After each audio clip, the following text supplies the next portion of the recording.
Assalamualaikum warahmatullahi wabarakatuh. Alhamdulillah alladzi ja'ala bi ni'matil iman wal islam. Ashhadu an la ilaha illallah wahdahu la syarika lah. Wa ashhadu anna sayyidana Muhammadan abduhu wa rasuluh. La nabiyya ba'dah. Allahumma salli wa sallim ala sayyidina Muhammadin miftahil babi rahmatillah adada ma fi ilmillah salatan wa salaman daimaini bid-dawam mulkillah wa ala alihi wa sahbihi wa man wala wala haula wala quwwata illa billah amma ba'du. Wa qala ta'ala qul bi fadlillah wa bi rahmatihi wa bidzalika falyafrahu huwa khairu mimma yajma'un. Wa qala ta'ala aidan yarfa'ullahu alladziina amanu minkum walladziina utul ilma darajat. Hadirin ikhwan yang dirahmati Allah Subhanahu wa taala. Pertama-tama mari kita panjatkan puji syukur kehadirat Allah Subhanahu wa taala yang mana kita masih diberikan nikmat oleh Allah Subhanahu wa taala, di antara nikmat iman, Islam, sehat wal afiat. Nikmat kita masih ditakdirkan oleh Allah Subhanahu wa taala untuk kembali mengkaji ilmu Allah Subhanahu wa taala. Mudah-mudahan kajian-kajian yang akan kita bahas pada kesempatan kali ini mudah-mudahan bermanfaat buat kita semua.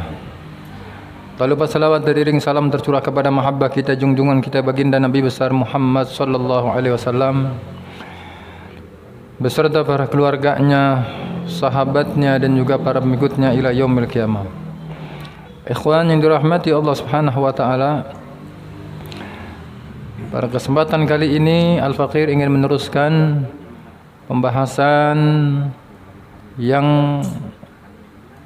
berkenaan dengan pembahasan kitab Aqidatul Awam yang pada kesempatan yang lalu telah dibahas secara tafsil, secara terperinci, yaitu nabi-nabi. Melanjutkan daripada pembahasan yang lalu, sekarang kita akan membahas 5 nabi kembali. Jadi kesempatan yang lalu kita sudah bahas 5 nabi ya, yang wajib kita ketahui.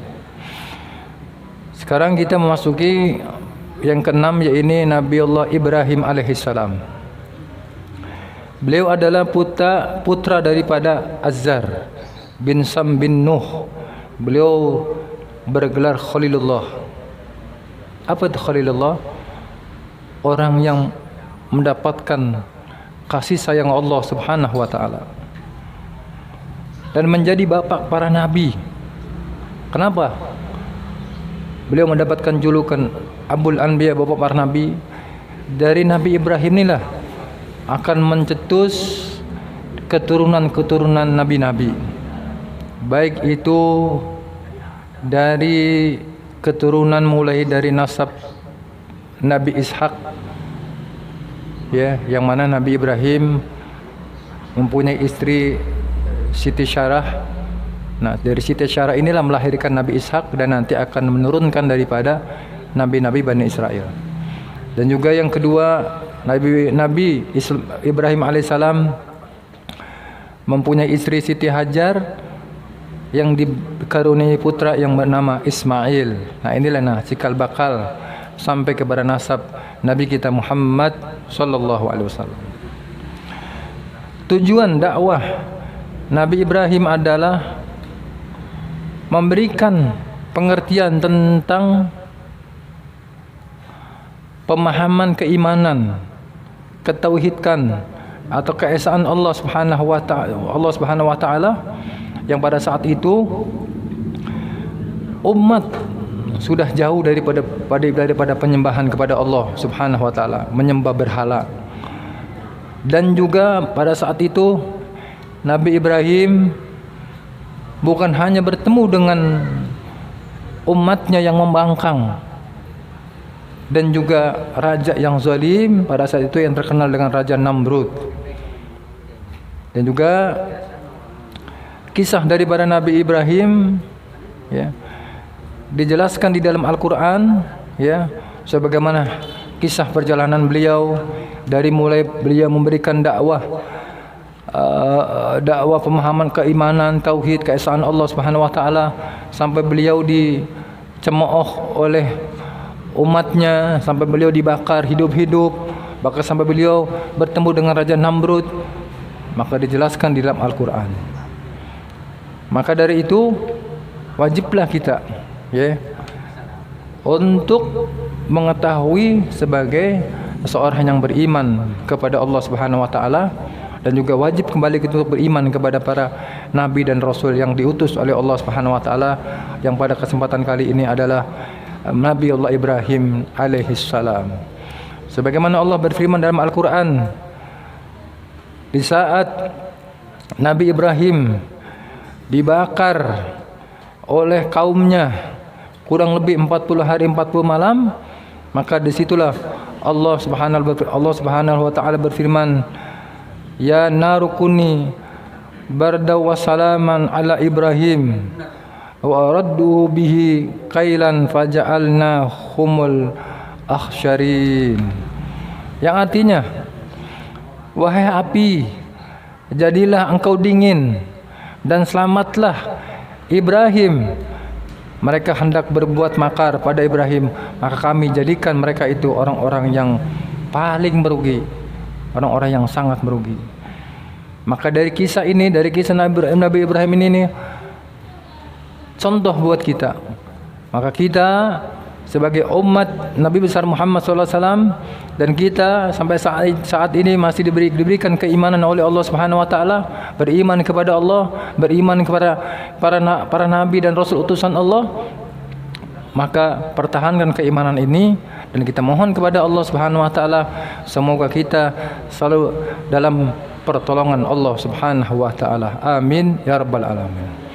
Lalu yang ketujuh, yakni Nabi Allah Lut alaihi salam. Beliau adalah anak dari saudara Nabi Ibrahim, anak daripada saudara Nabi Ibrahim.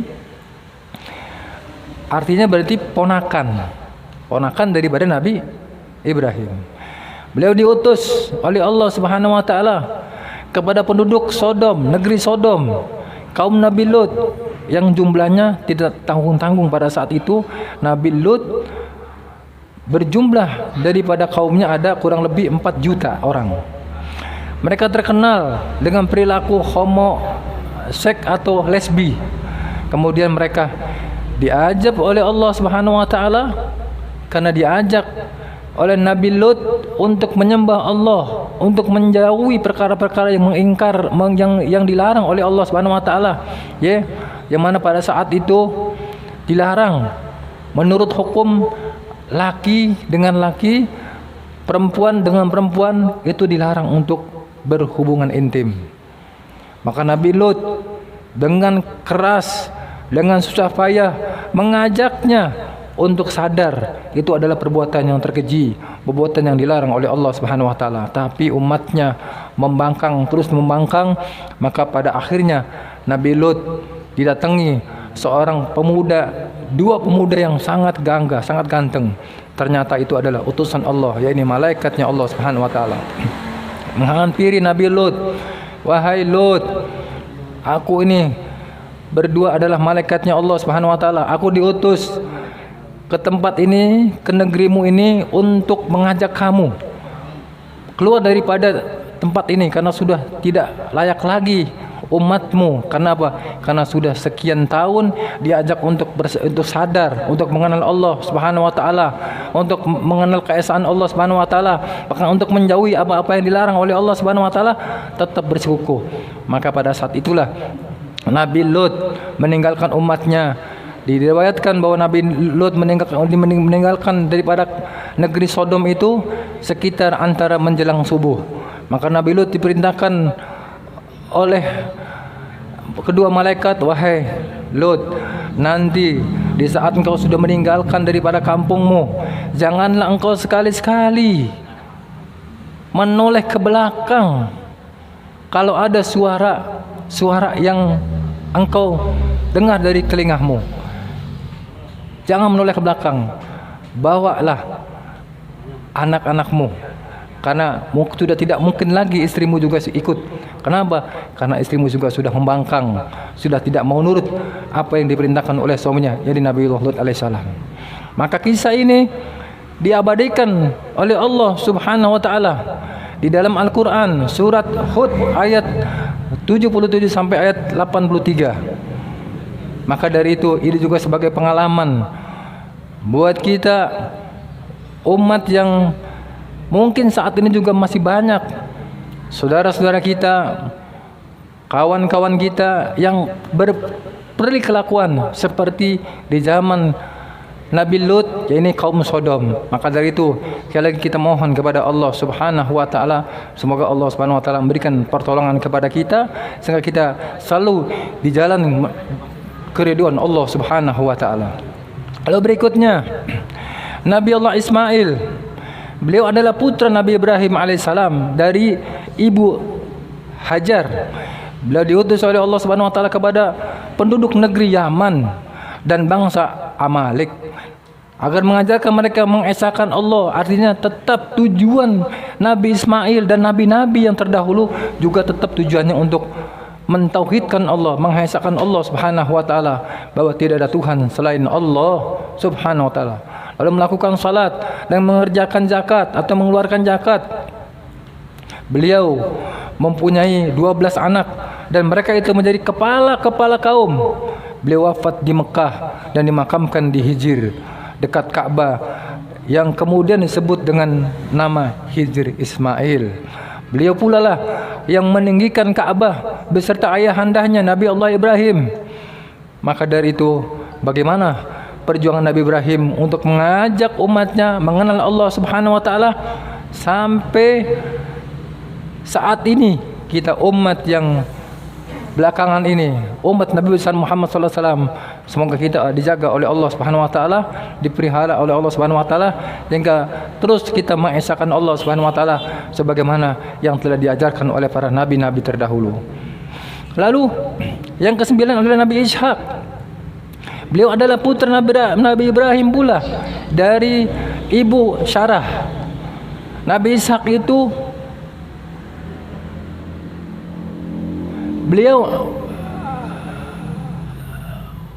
Ishak itu adalah bahasa yang artinya tertawa. Namun Ishak telah ada sejak beliau masih berada dalam kandungan. Sebagaimana diterangkan dalam Al-Quran, fadhahikat fabassarnaha bi Ishaq wa min wara'i Ishaq Yaqub. Maka tertawalah Syarah ketika kamu kabarkan dia akan mengandung Ishak dan Ishak akan beranak pula Yakub. Artinya Nabi Ishak nanti akan menurunkan keturunan yang bernama Nabi Allah Yakub alaihissalam. Dan tugas Nabi Ishak sama, mengenakan seorang umat daripada umatnya untuk mengenal keesaan Allah Subhanahu wa taala, artinya mentauhidkan Allah Subhanahu wa taala. Lalu yang ke-10 adalah Nabi Allah Yakub alaihi salam. Beliau adalah putra Nabi Ishaq bin Ibrahim. Ibu beliau bernama Rifkah. Nah, inilah yang dinamakan Al-Karim Ibnul Karim. Al-Karim orang yang mulia, bapaknya mulia, kakeknya pun mulia. Maka dari Nabi Ishak inilah terus mencetuskan daripada keturunan Nabi Yakub. Dari Nabi Yakub nanti akan sampai terlahirlah Nabi Allah Yusuf alaihi salam. Maka sekali lagi para ulama mengatakan Al-Karim Ibnul Karim. Orang yang mulia, ayahnya mulia, kakeknya mulia, bahkan buyutnya juga mulia. Beliau diutus oleh Allah Subhanahu wa taala kepada bangsa Kan'an untuk menyuruh raja dan rakyat bangsa itu agar mereka kembali lagi menyembah Allah, mengesahkan Allah Subhanahu wa taala, tapi mereka menantangi. Akhirnya beliau pindah ke Mesir yang pada waktu itu berada dalam kekuasaan putranya Yusuf alaihi wassalatu wassalam. Nabi Yakub mempunyai anak banyak, 12 dengan 4 istri. Adapun nih rinciannya sebagai berikut. Dari istri yang pertama bernama Laya, ialah Yahuda, Syam'un dan Lawi. Dari istri yang kedua yang bernama Rahil, ialah Yusuf dan Binyamin. Dari istri yang ketiga yang bernama Jilfah, dan yang keempat yang bernama Bilhah, ialah Yaska, Jablun, Naftali dan Kalsyar. Nabi Yakub wafat dalam umur dengan dalam usia 600 tahun. Maka Nabi Yakub alaihissalam begitu berpengaruh di dalam kaumnya, juga sama tugasnya mengesahkan mengesahkan Allah Subhanahu wa taala, Tuhan yang satu, dan tujuannya juga diperintahkan untuk memerintahkan kepada kaumnya, kepada umatnya untuk menyembah Allah Subhanahu wa taala. Maka pada kesempatan kali ini, inilah 5 pembahasan. Jadi dari yang pertama 5, pada kesempatan hari ini kita bahas 5 nabi, dan insya Allah nanti setiap pertemuan, setiap kali kita akan secara tafsil kita akan bahas 5.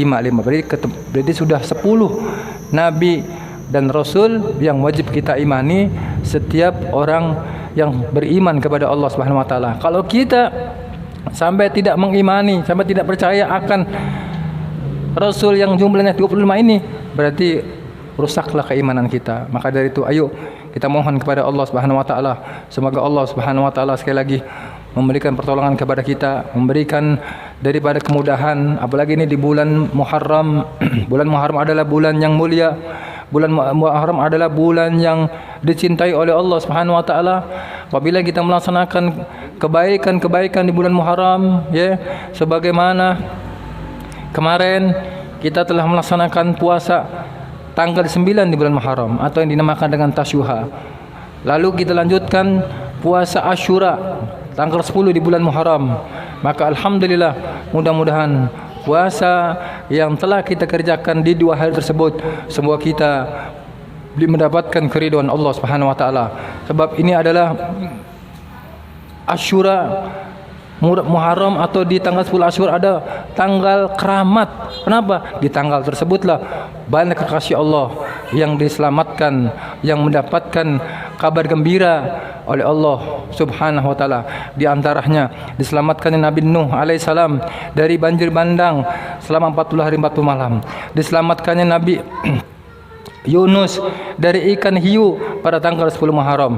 Diselamatkannya Nabi Allah Ibrahim dibakar oleh kaumnya. Saat itu dipimpin oleh Raja Namrud selama 40 Muharram pada tanggal 10 Muharram. Dan juga diselamatkannya Nabi Musa alaihissalam dari kejaran Fir'aun juga pada tanggal 10 Muharram. Dan banyak pula di antaranya diciptakannya nur Nabi kita Muhammad SAW pada tanggal 10 Muharram. Semoga 10 Muharram yang telah kita lewatin, ya, maka dianjurkan kita berbuat baik di tanggal 10 Muharram, yang mana hadis yang sahih menjelaskan tentang 2 kebaikan yang perlu dikerjakan di tanggal 10 Muharram. Yang pertama adalah berpuasa di tanggal 9 dan 10 pada bulan Muharram ini, dan juga yang kedua menyantuni anak yatim. Dan juga ada hadis-hadis yang notabene dhaif, tetapi untuk fadilah, untuk keutamaan silakan dilaksanakan. Karena ini untuk fadilah, bukan untuk perkara hukum. Di antaranya kemarin kalau kita di tanggal 10 Muharram dianjurkan untuk bebersih, ya, memotong kuku. Di antaranya kita di tanggal 10 Muharram disunahkan, dianjurkan oleh Nabi untuk memakai pakaian yang baru, terus untuk berbagi, ya. Terus makan, biasa mungkin kita makan seadanya, kita makan agak royal dikit.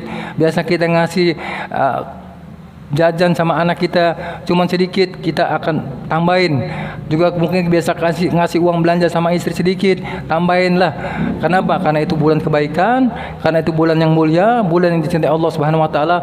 Kalau kita berada di bulan yang di situ Allah Ta'ala cinta, kita berada, maksudnya kita berbuat baik di bulan itu, insya Allah kita akan mendapatkan kecintaan Allah Subhanahu wa taala. Kalau Allah sudah cinta, maka sudah barang tentu dosa kita akan diampuni oleh Allah Subhanahu wa taala. Amin ya rabbal alamin. Demikianlah apa yang bisa saya dapat sampaikan, mudah-mudahan manfaat. Assalamualaikum warahmatullahi wabarakatuh.